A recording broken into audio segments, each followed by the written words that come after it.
Chapter 1. Definitions. No, don't even go there. If you think I'm a date setter for the rapture or the return of Christ and want to find out what date I'm setting, then don't waste your time. This topic is hard enough to deal with without setting dates, since even in certain Christian camps, folks like me are considered on the lunatic fringe, so I'm not going to set myself up as a candidate for a straitjacket fitting by setting a date. In any case, I don't have a clue for a date, but I do have a clue for the general timing of the rapture. Among Christians who have an interest in eschatology in general, and the timing of the rapture specifically, the topic of the timing of the rapture and Christ's return relative to that event is hotly debated. There are three major camps: pre-tribulation rapture, mid-tribulation rapture, and post-tribulation rapture.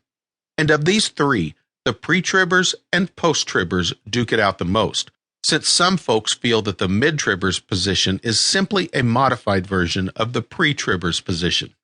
In addition, there don't seem to be as many of the mid-tribbers as there are of the other two camps, at least not by my reckoning. In any case, the hope here is to conduct a definitive, ironclad study that makes it unequivocal for the timing of the rapture.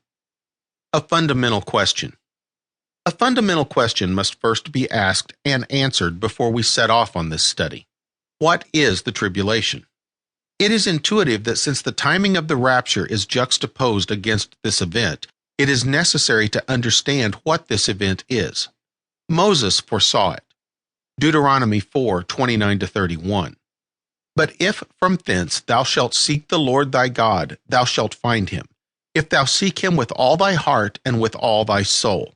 When thou art in tribulation, and all these things are come upon thee, even in the latter days, if thou turn to the Lord thy God, and shalt be obedient unto his voice, for the Lord thy God is a merciful God, he will not forsake thee, neither destroy thee, nor forget the covenant of thy fathers which he sware unto them. It is again referenced by Jeremiah as Jacob's trouble. Jeremiah 30:7. Alas, for that day is great, so that none is like it. It is even the time of Jacob's trouble, but he shall be saved out of it. In the New Testament, Mark tells us, Mark 13:24-27, But in those days, after that tribulation, the sun shall be darkened, and the moon shall not give her light, and the stars of heaven shall fall, and the powers that are in heaven shall be shaken. And then shall they see the Son of Man coming in the clouds with great power and glory. And then shall he send his angels, and shall gather together his elect from the four winds, from the uttermost part of the earth to the uttermost part of heaven. Going further into God's progressive revelation, specifically in the book of Revelation, Revelation 7:14. And I said unto him, Sir, thou knowest. And he said to me, These are they which came out of great tribulation, and have washed their robes and made them white in the blood of the Lamb. Therefore, it is a time leading up to the second coming of Christ, in which great trouble will engulf the whole earth. Christians and Jews will suffer the worst persecution in history, but ultimately will be saved by Jesus. Jesus will provide a place of protection during the day of the Lord, the indignation, i.e., his indignation at the mistreatment of his people, for Jews who survive the tribulation as he returns to destroy the ungodly. Isaiah 16:20-21. Come, my people, enter thou into thy chambers, and shut thy doors about thee. Hide thyself as it were for a little moment, until the indignation be overpast. For behold, the Lord cometh out of his place to punish the inhabitants of the earth for their iniquity.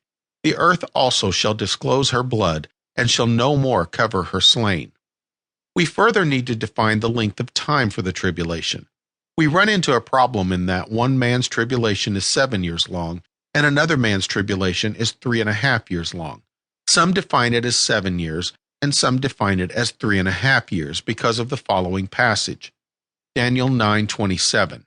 And he shall confirm the covenant with many for 1 week of years, i.e. 7 years. And in the midst, after 3.5 years, of the week, he shall cause the sacrifice and the oblation to cease. That's when the really bad stuff starts, meaning the tribulation. And for the overspreading of abominations he shall make it desolate, even until the consummation, and that determined shall be poured upon the desolate.